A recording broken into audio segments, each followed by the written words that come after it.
Hello friends, જય અંબે, જય માતાજી. કેમ છો બધા? મજામાં? સ્વાગત છે તમારું મારી રસોઈની ચેનલ. આજે આપણે કેળાથી અને પૌવાથી બનતી એક મસ્ત વસ્તુ બનાવીશું જે છોકરાઓને ટિફિનમાં આપી શકો. રોજ એકની એક વસ્તુ ટિફિનમાં ભરવી હોય અને કંઈક અલગ બનાવવું હોય ગરમ નાસ્તો, તો એના માટે બેસ્ટ રેસીપી છે. 5 થી 7 મિનિટમાં બની જશે.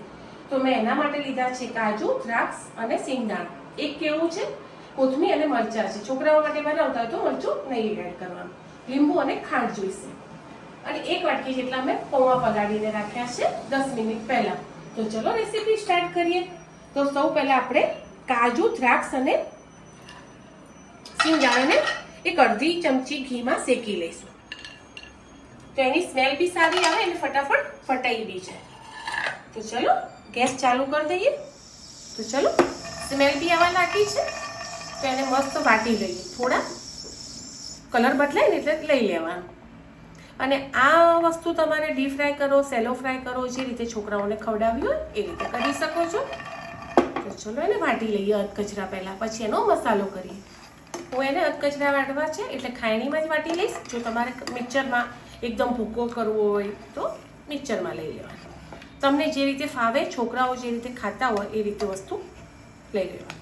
આ જ વસ્તુ આમાં જ આપણે પછી એમાં ટીકી બનાવી દઈશું. પહેલાં એને અધકચરું વાટી લઈએ.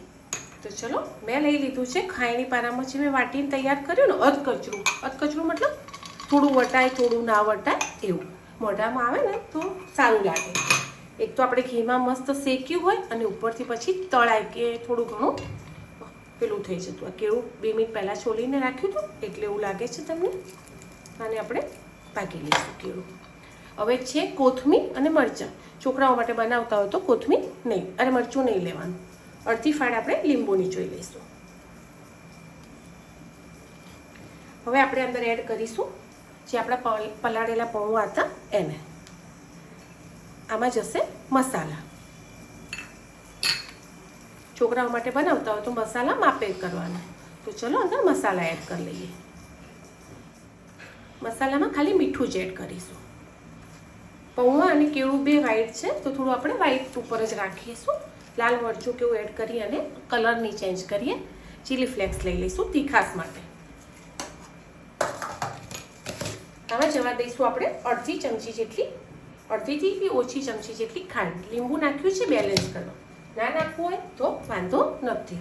હવે આ બધું આપણે મસળી લઈશું.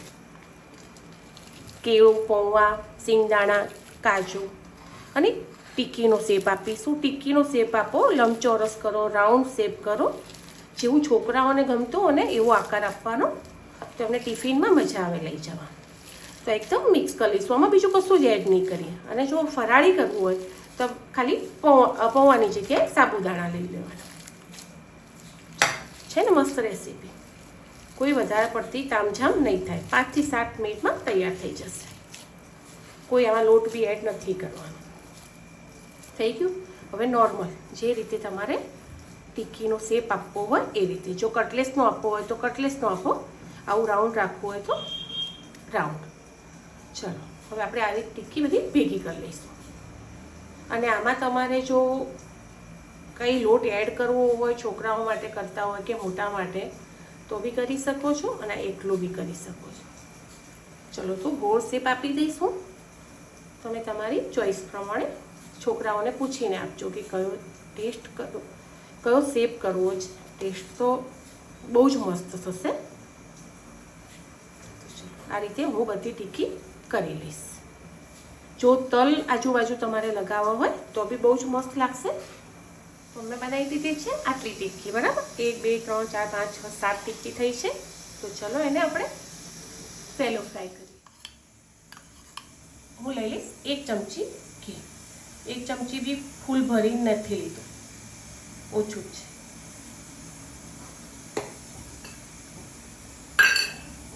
હવે આપણે ટીકી મૂકી દઈશું એક એક.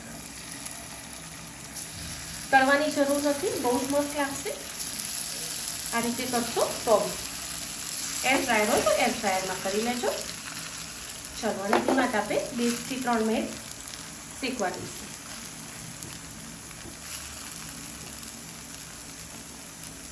ચલો 2 મિનિટ થઈ છે, ફેવરી લઈશું. દેખાય છે તમને? એનો કલર નોર્મલી તમને ફ્રાય કર્યા વગર બી, અને સેલો ફ્રાય બી નહીં કરવું પડે, ખાલી અડધી ચમચીથી તવી થોડી તમારે ગ્રીસ કરી લેવાની.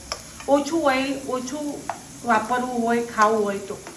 બાકી તમે ડીપ ફ્રાય બી કરી શકો છો, સેલો ફ્રાય બી કરી શકો છો. બરાબર.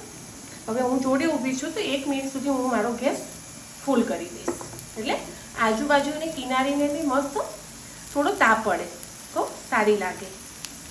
આ રીતે જોડે ઊભા હોય ને તો 1 મિનિટ થોડું ફૂલ કરી લેવાનું. આની જોડે દહીં તમને બહુ જ મસ્ત લાગશે.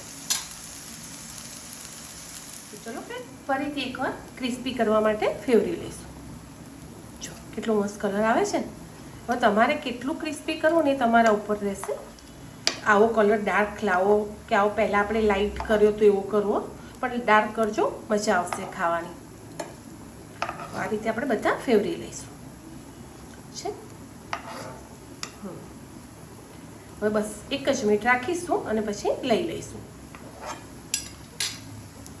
ચલો તો ફ્રેન્ડ તૈયાર છે. લઈ લઈશું આપણી કેળા અને પૌવાની ટીકી છે ને. જો લાગે છે ને બહુ જ મસ્ત.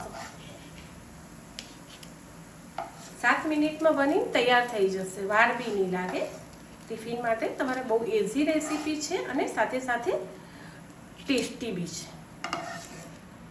તો ચલો ત્યારે બની ગઈ છે આપણી ટિક્કી, અને તમે કોઈ બી આકાર આપી શકો. ચલો મળીએ આગળના નવા બ્લોગ. ગરમ છે, તોડીને બતાવો.